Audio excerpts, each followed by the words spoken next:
সবকিছু পাবো। কিন্তু আমার জীবনসঙ্গীটা হচ্ছে তাদের পছন্দের। আর আমি যদি ফ্যামিলির কথা না শুনি, তাহলে আমার খাবারটা পর্যন্ত নিজে জোগাড় করতে হবে।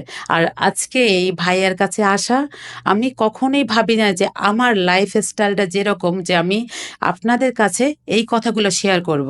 আমার মনে হচ্ছে বাংলাদেশে ফার্স্ট টাইম একটা মেয়ে মনে হয় এই চেহারে বসে আছে, যে মেয়েটা নিজের হাতে অন্য পুরুষের টাচ পর্যন্ত লাগেনি। যে মেয়েটা চোখের দিকে একটা পুরুষের কোনোদিন তাকায়নি। আমি এমন একটা লাইফ চেয়েছিলাম যে আমি খাস পর্দা করব, কোনো পুরুষের দিক কোনোদিন তাকাবো না। আর আমার বয়সটা কোনো ছেলে শুনবে এটাও আমি আশা করিনি। আমার হাজব্যান্ডকেই আমি ভালোবাসতে চেয়েছিলাম, যে আমার লাইফে যে আসবে তাকে পুরোপুরি আমি খুব খুব যত্ন নিব, খুব খেদমত করব, যে মন ভরে, যে একটা একটা মেয়ের কতটুকু পৃথিবীতে আমার মনে হচ্ছে যে একটা মেয়ে, ওই মেয়েটা লাকি যে তার হাজবেন্ডকে খেদমত করতে পারে।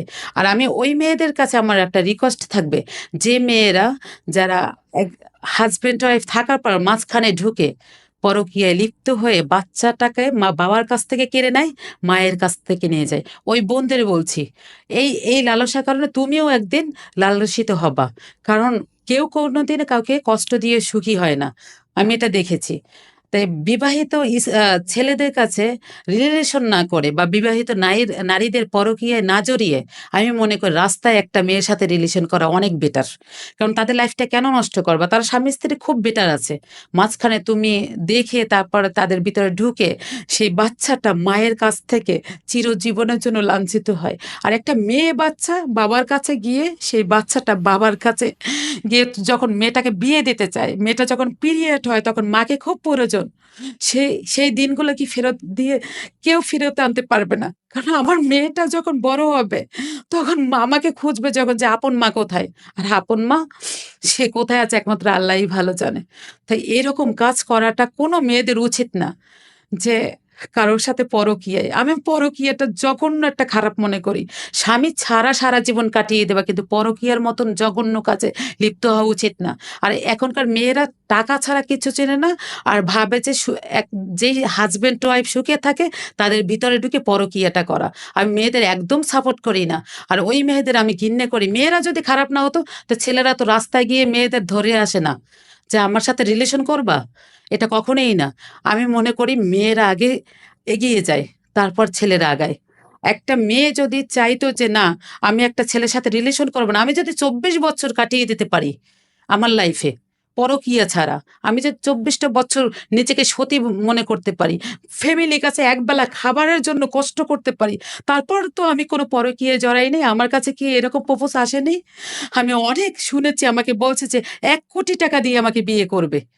কেন আমি কি রাত কাটাতে পারতাম না? পরকীয়ার মতন জঘন্য খারাপ কাজে যেতে পারতাম না? হাজার, হাজার প্রবাসী যারা বাহিরে থাকে খুব সাপোর্ট করে আমাকে।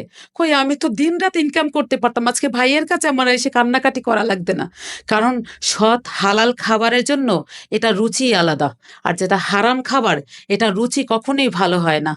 তাই আমি এইটাই রিকোয়েস্ট করব বোনদের কাছে, যাদের হাসব্যান্ড ওয়াইফ ভালো আছে তাদের ভিতর না ঢুকে, তার চাইতে রাস্তায় একটা যেকোনো ছেলের সাথে প্রেম করা ভালো। কিন্তু জঘন্য এই কাজটা না করাই ভালো। বাচ্চাটা আলাদা হয়ে যায়।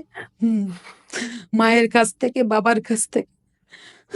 আমি যদি পারি বোন, তো তুমি পারবা না কেন? আমি যদি নিজের সতীত্ব এইভাবে রক্ষা করতে পারি, আমার কি ভালো লাগা নাই? আমি একটা স্টুডেন্ট। আমার লেখাপড়া সবকিছু থেকে আমি দেখতে শুনতে যেকোনো ছেলে আমাকে চয়েস করবে। যেকোনো ছেলে, বাংলাদেশে কোনো ছেলে বলতে পারবে না, কারণ কোনো বিশ্বের ছেলেও বলতে পারবে না যে আমি একবার তার সামনে গেলে যে সে আমাকে চয়েস করবে না। কই আমি তো তারপর বিক্রি হই নাই। টাকার কাছে বিক্রি হই নাই, সৌন্দর্যের কাছে বিক্রি হইনি। আমি শুধু আল্লাহর কাছে এটাই চাচ্ছি যে আমি সতী থাকবো, সৎ থাকবো। আর এখন পর্যন্ত আছি। কারো জীবন নষ্ট করে কেউ সুখী হয় না।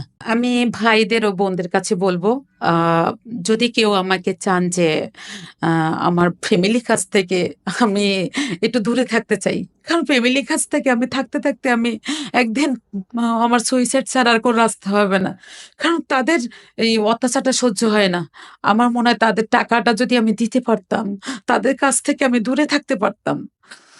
আমার যদি এই বছর আমার লেখাপড়াটা আমি নিজে কেউ আমার দায়িত্বটা নিত, তো সবচাইতে ভালো হতো। আ যে আমি ভালো পড়াশোনা করতে পারতাম। বা এই যে আমার স্বপ্নটা আছে যে আমি মানুষের জন্য কিছু করব, এটা করতে পারতাম। কিন্তু এইজন্য এই যদি ভিডিওটার নিচে আজান হয়ে গেছে, আমরা শেষ হ্যাঁ। করতে চাই। এই ভিডিওর নিচে আপনি কমেন্টস করেন। উনি আপনাকে ইনবক্সে রিপ্লাই দিবে। আর ভিডিওটা শেয়ার করেন। Thank you. ভিডিওটা বেশি, বেশি শেয়ার করবেন। আমার এই ভিডিওটা আমি চাই যে সারা বিশ্বে যেন প্রতিটা মেয়েদের কানে চলে যায় বা ছেলেদের যায়।